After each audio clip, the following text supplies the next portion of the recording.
दोस्तों, यमन ने आज इसराइल पर ऐसा हमला किया है कि इसराइल के लोगों को पैनिक अटैक तक आ गया है।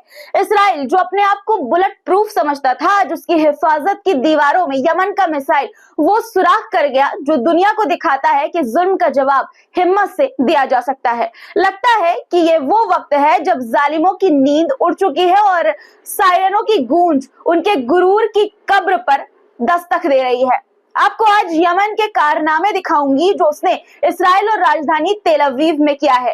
एक तरफ ब्रिटेन की गोलियां और बम फिलिस्तीनियों का खून बहा रहे हैं, तो दूसरी तरफ नाब्लुस की गलियों में इसराइली फौज को मुंह की खानी पड़ी है और इस बीच यूक्रेन में भी जंग का नया मोर्चा खुल चुका है।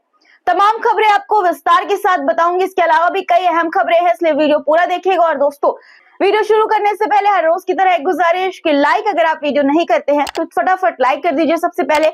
उसके बाद कमेंट में जहां से आप हमारा ये वीडियो देख रहे हैं वहां का नाम अपने नाम के साथ जरूर लिखा करिए।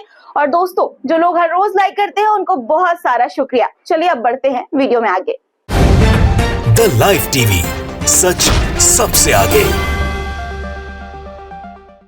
आदाब दोस्तों, मेरा नाम है मिसबा खान और आप मुझे द लाइव टीवी पर देख रहे हैं। अगर मैं कहती हूँ कि यमन ने इसराइल की नाक में दम करके रखा है तो वाकई करके रखा है, ऐसे ही नहीं बोलती हूँ। आज यानी जुमा को यमन ने वो किया जो इसराइल ने कभी ख्वाब में भी नहीं सोचा था। यमन से मिसाइल सेंट्रल इसराइल की तरफ दागी गई। ये मिसाइल मोदेन नामक सेटलमेंट यानी कि बस्ती को निशाना बनाते हुए दागी गई। हालांकि आईडीएफ यानी कि इसराइली डिफेंस फोर्स का ये दावा है कि उन्होंने इंटरसेप्ट कर लिया बीच में ही यमन के इन मिसाइलों को। हालांकि इसके कुछ ही घंटे बाद यमन से एक ड्रोन भी भेजा गया। इसराइल का दावा है कि इसे भी इसराइल ने अपनी सरहद में दाखिल होने से पहले ही तबाह कर दिया। हमले की वीडियो भी सामने आई है। इसमें साफ देखा जा सकता है कि किस तरह से यमन का मिसाइल इसराइल के आसमान में जुल्म के बादलों को चीरता हुआ दाखिल हुआ। ये तस्वीरें इसराइल के दावे और असलियत के बीच का फर्क बयां करती है। खबर यह भी है कि यमन ने तेल अवीव पर भी मिसाइल दागा है, जिसका वीडियो भी सामने आया है। आप अपनी स्क्रीन पर वीडियो देख सकते हैं कि किस तरह से आसमान में यमन के रॉकेट चमकते हुए नजर आ रहे हैं। दोस्तों, यमन से इसराइल की तरफ लगातार मिसाइल और ड्रोन हमले हो रहे हैं। इसका सबूत ये मैप है। देखिए कि किस तरह से तेल अवीव और आसपास के इलाकों में रेड अलर्ट जारी किया गया है इसराइल के द्वारा।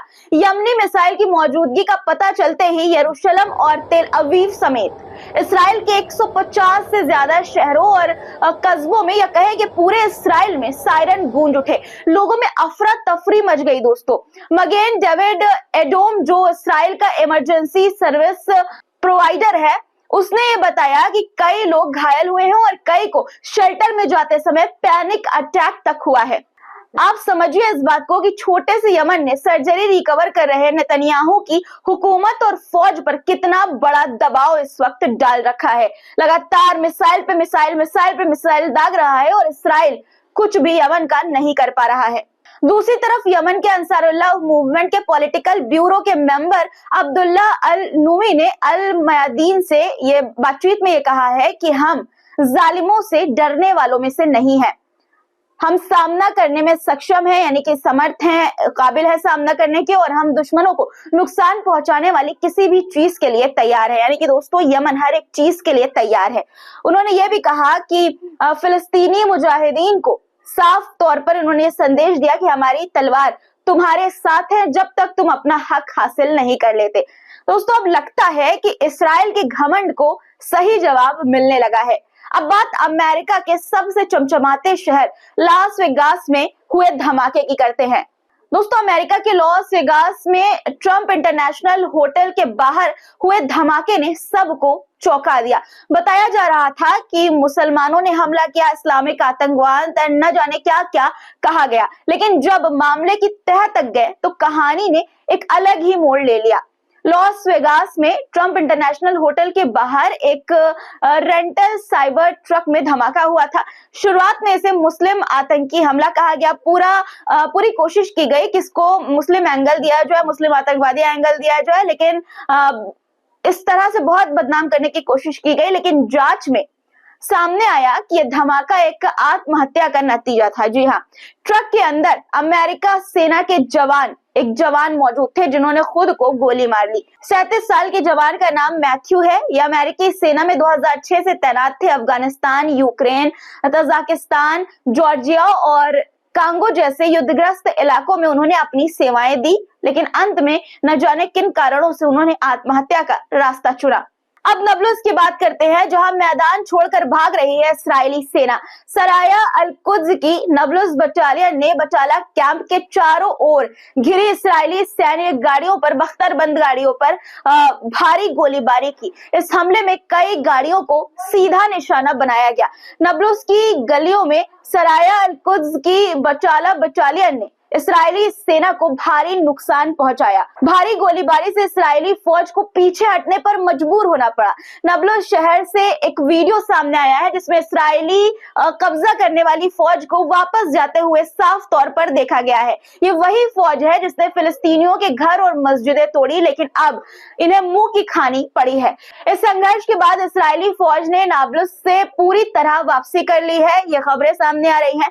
ये फिलिस्तीनी लड़ाकों की बड़ी जीत है जो दिखाती है कि हौसले और जज्बे से बड़ी ताकत को हराया जा सकता है। दोस्तों, अब आपको लंदन से आई एक तस्वीर दिखाना चाहती हूँ। देखिए आपकी स्क्रीन पर कि कैसे लंदन की सड़कों पर एक बैनर दिखाई दे रहा है जिस पर लिखा हुआ है कि ब्रिटिश बम और गोलियां फिलिस्तीनियों को मार रही है। ब्रिटेन जो खुद को मानवाधिकारों का पैरोकार मानता है, फिलिस्तीन पर होने वाले अत्याचारों का भागीदार है। ये पोस्टर ब्रिटेन की उन नीतियों पर करारा तमाचा है जो पर्दे के पीछे इसराइल को हथियार में मदद कर रही हैं। अब बात करते हैं लेबनान की। दोस्तों, इसराइल ने फिर से लेबनान में घुस कर न सिर्फ हमला किया बल्कि घर को आग के हवाले भी कर दिया। जी हाँ, क्या इस तरह की हरकतें संघर्ष विराम यानी कि जो सीजफायर है इसके समझौते का उल्लंघन नहीं है? और अमेरिका कहाँ है जो इस संघर्ष विराम की निगरानी कर रहा है?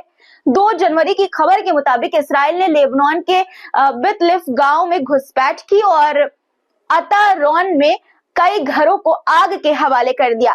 इसराइल ने युद्धक विमानों से एक वाहन और एक इमारत को निशाना बनाया जिसे उसने हथियारों का डिपो बताया। इसराइल ने सिदोन में भी हवाई हमले किए हैं जिससे संघर्ष की स्थिति और भी बढ़ गई है। ये हमले तो लगातार हो रहे हैं लेकिन इसराइल के खिलाफ कोई कड़ी प्रतिक्रिया नहीं दिख रही है। इसराइल लगातार 60 दिन के संघर्ष विराम समझौते का उल्लंघन कर रहा है। इन उल्लंघनों का कोई असर नहीं दिखता और इसराइल का रवैया वही पुराना है, कभी न रुकने वाला। लेकिन हिजबुल्लाह जो हर बार इन हमलों के जवाब में संयम दिखाता है, उसने फिर से ये कहा है कि वे लेबनान सरकार को अपनी संप्रभुता की रक्षा करने का मौका देगा। अब सुनिए अमेरिकी मध्यस्थता का यानी जो वो निगरानी कर रहा है उसका क्या असर हुआ।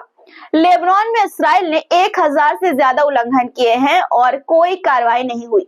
जब संघर्ष विराम समिति की बैठक हुई तो इस्राएली अधिकारियों ने किसी भी उल्लंघन से साफ इनकार कर दिया। उन्होंने कहा कि हमने तो कोई उल्लंघन किया ही नहीं।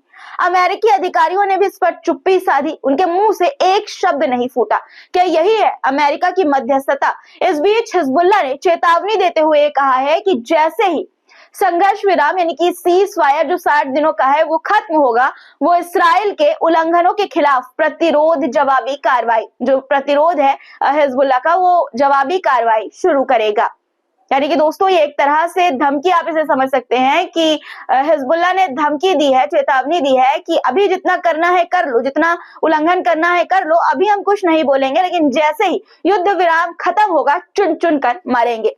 अब बात करते हैं एक और संघर्ष की, जहां रूस ने TOS-1A सोलन से प्रयोग से यूक्रेनी सेना के ड्रोन कंट्रोल पॉइंट को ध्वस्त कर दिया यानी कि डिस्ट्रॉय कर दिया, जिसका वीडियो भी जारी किया गया है। देखिए कि कैसे इस हमले को अंजाम दिया गया।